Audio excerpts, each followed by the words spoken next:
크립토 시장을 면밀하게 들여다보는 시간. 안녕하세요. 오늘의 코인 진행의 권지영입니다. 날씨가 갑자기 다시 쌀쌀해졌습니다. 진짜 봄이 오기 직전에 추위가 마지막으로 찾아왔다라는 생각이 드는데요. 지금 우리 코인 시장도 비슷한 분위기지 않을까라는 생각도 듭니다. 따뜻해지기 직전에 추위를 겪는다라고 생각하시면 어떨까라는 생각도 들고요. 그리고 반등이 왔을 때 확실하게 올라탈 수 있도록 우리가 대비를 또 철저하게 해놔야 될 것 같습니다. 오늘의 코인 통해서 그 해답을 한번 얻어가 보시기 바랍니다. 자, 그럼 일단 뉴욕 증시 마감 상황부터 같이 한번 짚어보도록 하겠습니다. 자, 뉴욕 증시 3대 지수는 다시 한번 오름세를 보여줬습니다. 다우지수는 1.66% 상승하면서 41,488포인트까지 올라왔고요. S&P 500 지수는 2% 넘게 올랐죠. 2.13% 상승했고 나스닥 지수가 더 큰 폭으로 올랐습니다. 2.6% 상승을 하면서 다시 한번 반등에 대한 기대감 솔솔 불러오는 상황입니다. 자, 트럼프 대통령의 입에서 이제는 추가적으로 관세에 대한 얘기가 나오지 않았기 때문에 이 불확실성에 대한 우려감이 잠깐 완화된 사이에 저가 매수세가 유입이 됐다라고도 볼 수 있겠습니다. 다만 이번 주엔 또 FOMC가 열릴 예정이죠.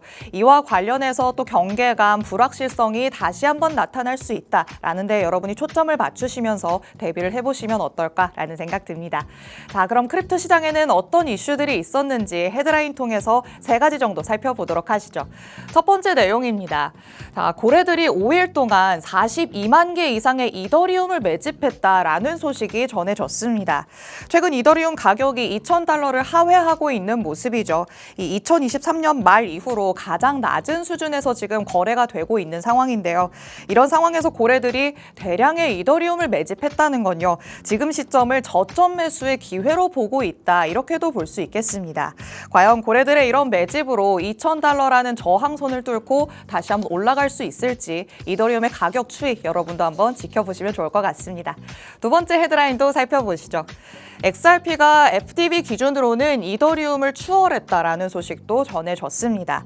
자, 이 FTB는 아직 유통되지 않은 토큰을 포함한 프로젝트 전체의 가치를 나타내는 개념입니다. 보통 블록체인 네트워크의 잠재적인 가치를 평가할 수 있는 척도로 여겨진다라고 보시면 될 것 같은데요. 물론 시장 가치를 기준으로는 이더리움의 시가총액이 XRP보다 훨씬 높기는 하지만요. 이 FTB를 기준으로 했을 때 사상 처음으로 XRP가 이더리움을 넘어선 겁니다. 이 사실을 놓고 봤을 때는 XRP가 확실히 이전보다 성장했구나라는 것을 느낄 수 있는 대목이다 정도로 체크를 하시면 좋을 것 같습니다.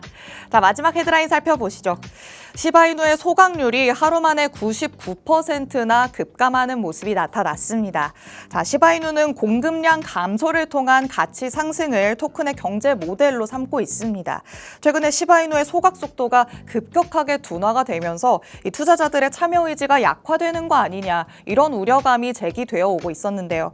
특히 현지 시간으로 16일에 시바이누의 소각률이 하루 만에 이렇게 99% 급감하는 모습이 나타나면서 최근에 또 시세 반등을 보여줬었던 시바이누였기 때문에 단기 상승세가 유지되기는 어려울 수도 있다라는 전망이 나오고 있습니다. 이런 시바이누의 가격 추이 앞으로의 반등세가 이어질 수 있을지도 여러분이 끝까지 한번 체크를 해보시기 바랍니다.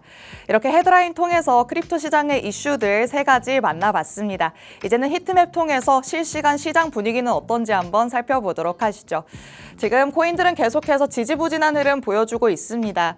24시간 전 대비해서 비트코인 1.73% 빠지면서 현재는 82,000달러 선 위에서 조금 등락을 반복하고 있고요. 이더리움 같은 경우에 조금 더 낙폭이 큽니다. 2.36% 내리면서 현재도 2,000달러 선 밑에서 1,896달러 선에서 움직임 보여주고 있다는 거 체크를 해보시면 좋을 것 같습니다. 그리고 XRP 최근에는 또 반등세를 보여주나라는 생각이 들었었는데 다시 한번 하락세가 나타나고 있죠. 3% 넘게 밀리고는 있지만 그래도 2.3달러 위에서 움직임을 보여주고 있다라는 것도 체크를 하시면 좋을 것 같습니다. 그리고 솔라나의 낙폭이 굉장히 큽니다. 현재로서는 6% 넘게 7% 가깝게 빠지고 있기 때문에 탄탄한 흐름을 보여줄까 싶었던 솔라나가 다시 한번 낙폭을 키우고 있다는 것도 여러분이 끝까지 한번 체크를 해보시는 게 어떨까 싶습니다. 이렇게 전반적인 크립토 시장의 분위기 분위기 살펴봤습니다. 여전히 흘러내리고 있다라고도 표현할 수 있을 것 같고 지지부진하다라고도 표현할 수 있을 것 같은데요. 말씀드렸던 것처럼 이렇게 마냥 흘러내리기만 하는 시장은 없는 법이겠죠. 반등이 나올 때 여러분이 확실하게 올라탈 수 있는 전략 오늘의 코인에서 가져가 보시기 바랍니다. 그럼 저희는 잠시 후에 전문가님과 함께 돌아오도록 하겠습니다. 오늘의 코인 가자!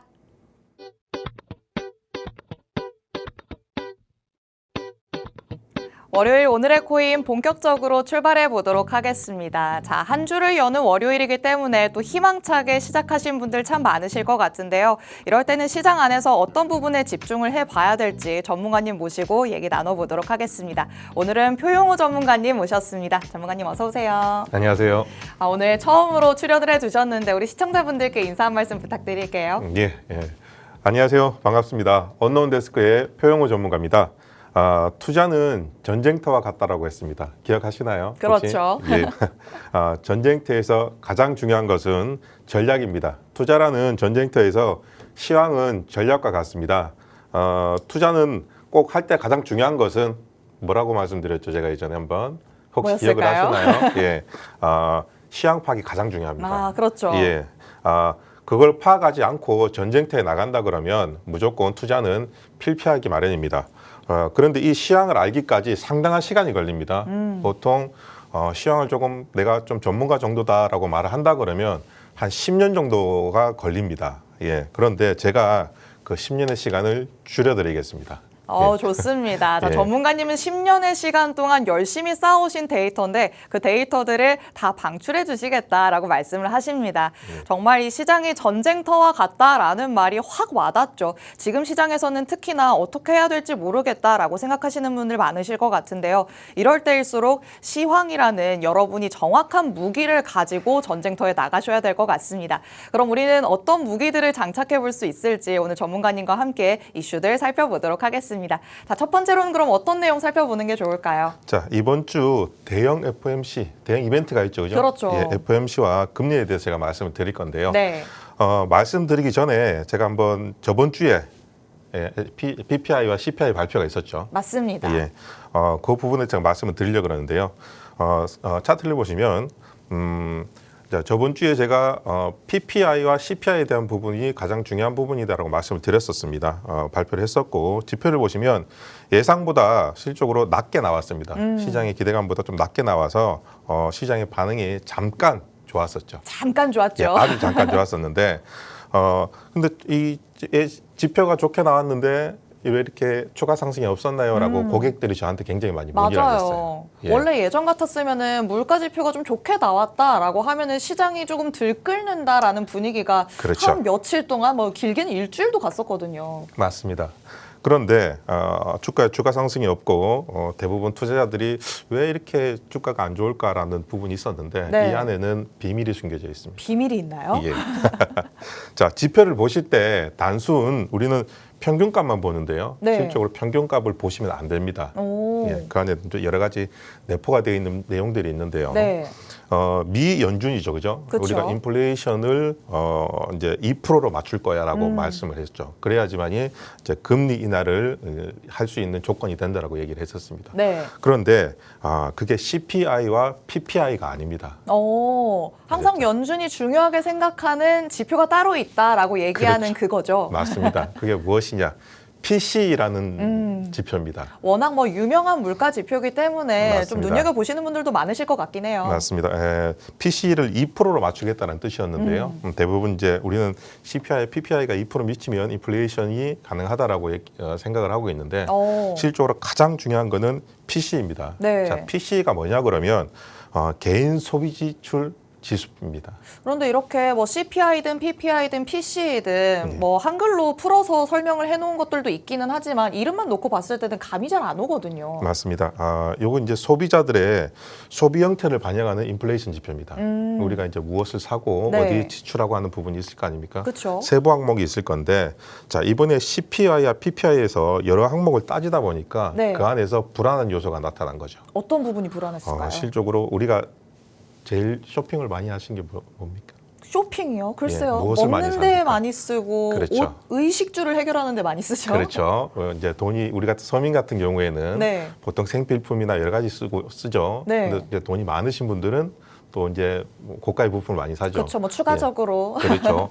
어디에 썼는지 현재 돈들을 어디에 썼는지 부분을 파악을 하는 부분인데요. 네. 이 부분이 소위 말하는 우리 생필품이 많이 썼냐, 고가 제품이 많이 썼냐라는 부분을 파악을 하는 부분입니다. 아, 가정에서는 가계부를 쓰는 느낌이 지금 연준은 PC를 통해서 국민들을 보는 거네요. 맞습니다. 오. 예, 그래서 이 시장의 반응이 실질적으로 그렇게 좋진 않았습니다. 그래서 주가들이 반등이 나와야 되는데요. 네. 반등이 제대로 안 나왔던 거죠.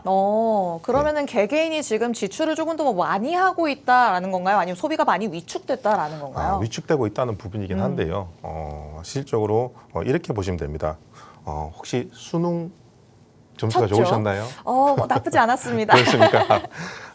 저는 수능 1세대입니다. 오. 예. 예, 1세대 때는 뭐가 달랐을까요? 저희는 2번 쳤었어요. 아, 진짜요? 예. 어떻게 2번을 치죠? 여름에 한 번, 겨울에 한 번 치셨어요. 그래서 저희는 뭐 모의고사 치는 것처럼 예, 예. 쳤나 보네요. 그래서 저희가 시험 점수가 가장 잘 나온 거를 지원을 했었습니다. 진짜요? 예. 어떻게 보면 좋은데요? 예. 이제 이번에 지표가 예를 들어서 그렇게 보시면 됩니다. 국영수죠. 국영수의 커트라인 점수가 전 딱 맞았어요. 그렇죠. 그런데 다른 과목에서 네. 점수가 까먹어 버렸습니다. 아이고, 이런 거의 그럼 상쇄된 거 아닌가요? 그렇죠. 그러면 어떻게 되겠습니까? 평균 이하가 되겠죠, 그렇죠? 그쵸. 예. 그래서 이렇게 이해하시면 되고요. 이번 지표 발표에서 PC 데이터 이 부분이 평가가 지금 좋지 않다, 평균 이하였다라고 보시면 됩니다. 그래서 시장의 반응이 좀 판단해서 좀 안 좋았다, 이렇게 보시면 될 것 같습니다. 그래서 주가가 힘을 못 쓰는 부분이 있었고요. 네. 예. 그래서 제가 아까 말씀드렸죠, 시장의 평균값에 빠지지 마라. 이 부분입니다. 그렇네요. 예. 정확한 뭔가 좀 전체적인 분포를 또 알아야지만 어떻게 돌아가는지를 또 알 수 있겠네요. 맞습니다. 그리고 3월 28일 날 PC 발표가 있습니다. 예, 그때 그로 인해서 영준의 정책 발표라든가 방향이라든가 이런 네. 부분이 정해지니까요. 꼭 3월 28일 날 한번 잘 지켜보시기 바랍니다. 좋습니다. 이렇게 물가 지표가 한 번씩 발표가 될 때마다 시장은 또 이에 대해서 즉각적으로 반응하는 모습이 나타나기도 하죠. CPI, PPI 물론 중요하지만 연준이 또 가장 선호하는 물가 지표가 PC라는 얘기가 있는 것처럼 우리 투자하시는 분들께서는 PC 가격 지수가 어떤 수준으로 발표가 되는지도 꼭 눈여겨보시면 좋을 것 같습니다.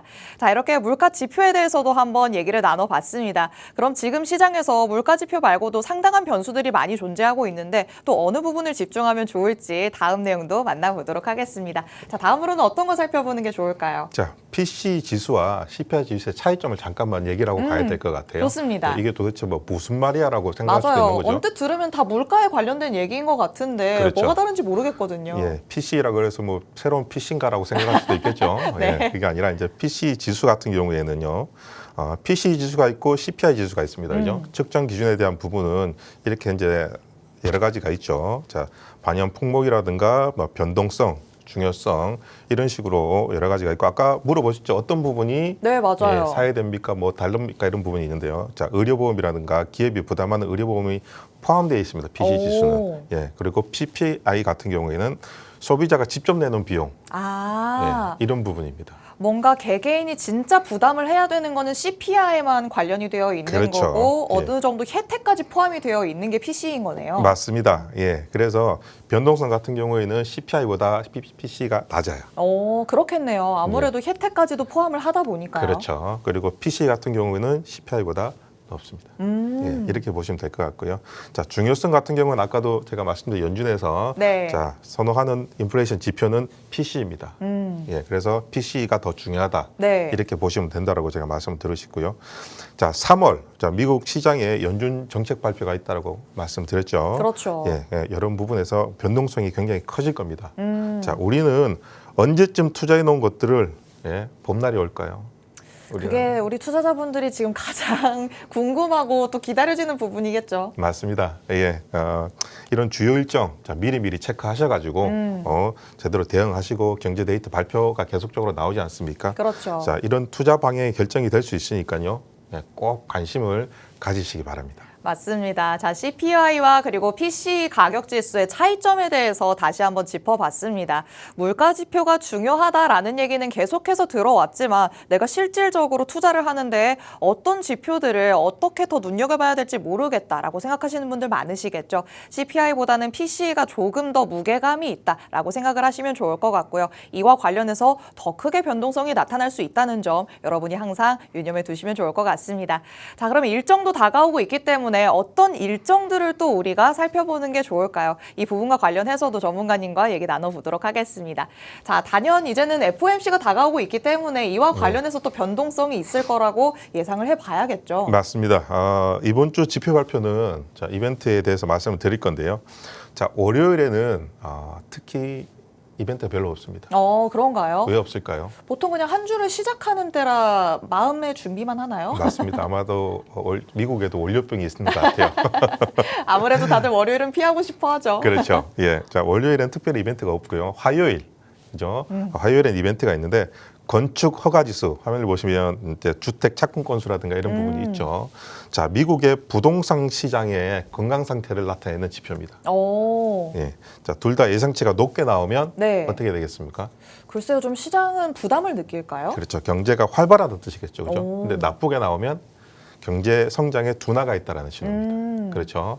자, 지금은 사실 솔직히 말씀드리면 좀 안 좋게 나오는 게 그렇죠. 좋습니다. 이게 참 좋게 나온다고 해서 시장이 좋게 받아들이는 것도 아니고 또 이것만 놓고 봤을 때는 경제적으로는 좋지 않은데 시장은 또 환호하기도 하고 그러잖아요. 맞습니다. 예, 그래서 금리 인하에 도움을 주려고 그러면 조금 안 좋게 나오는 게 그러니까요. 참 좋습니다. 아이러니하네요. 맞습니다. 그만큼 금리 인하에 대한 시장의 갈망이 굉장히 크다는 거죠.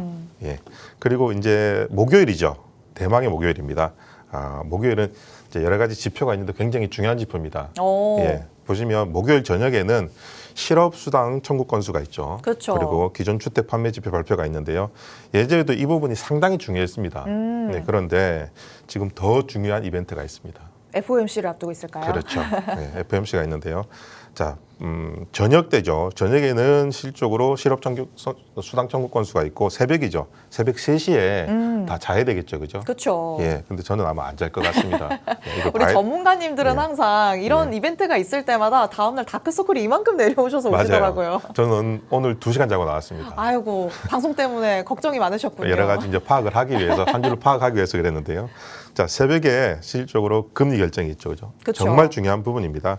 자, 연방공개위원회 성명 발표가 있고요. 예, 그리고 이제 금리 결정에 대한 얘기가 나오고 그 뒤에 FOMC에 대한 기자회견이 있습니다. 맞아요. 자, 이번 금리 인하냐 인상이냐 이게 결정이 되는 부분이죠. 그렇죠. 예, 그런데 시장은 솔직히 말씀드리면 금리 인상이 없을 것이다. 그렇죠. 이번에도 뭐 동결로 보는 가능성이 우세한 거죠. 맞습니다. 그게 시장의 판단이고요. 시장에 뭐 예측하기에는 금리가 없다라고 이제 나온다 그러면 실적으로 예상은 했지만은 네. 조그만 실망 매물이 또 나올 수가 있습니다. 맞아요. 그리고 항상 금리 결정보다도 그 다음에 파월 의장이 무슨 얘기를 하느냐 여기에도 시장이 주목하기도 하잖아요. 맞습니다. 좀 매파냐, 또 그쵸. 뭐 부드럽게 가냐, 비둘기파냐 부분인데요. 자, 금리 인하 예측은 6월과 9월 약 2.5%씩 하겠다라는 예측을 하고 있어요, 시장에서. 네. 규정이 딱 정해진 건 아닙니다만은 4분기 때 하면 너무 늦어요.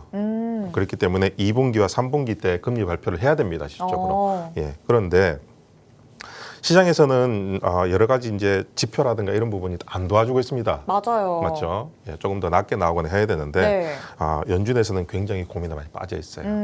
그럴 것 같아요. 사실 뭐 지금 트럼프 리스크가 또 워낙 있잖아요. 맞습니다. 어떤 말이 나오느냐에도 촉각을 곤두세워야 되는데 금리에 따라서도 또 시장은 왔다 갔다 할 거고 맞습니다. 파월 의장으로서는 이러지도 저러지도 못하지 않을까라는 생각이 들어요. 맞습니다. 인플레이션이 둔화가 되려 그러면 자, 코어 PC죠. 아까 말씀드렸던 네. 코어 PC가 하락을 해야 되는데 아직 여전히 높은 상태에 있습니다. 네. 그래서 인플레이션 둔화에 대한 현재 진행 중이고 있고요. 연준은 바로 금리 인하를 내릴 만큼 충분하지 않기 때문에 네. 조금 더 계속적으로 지켜봐야 되지 않을까라는 생각이 듭니다.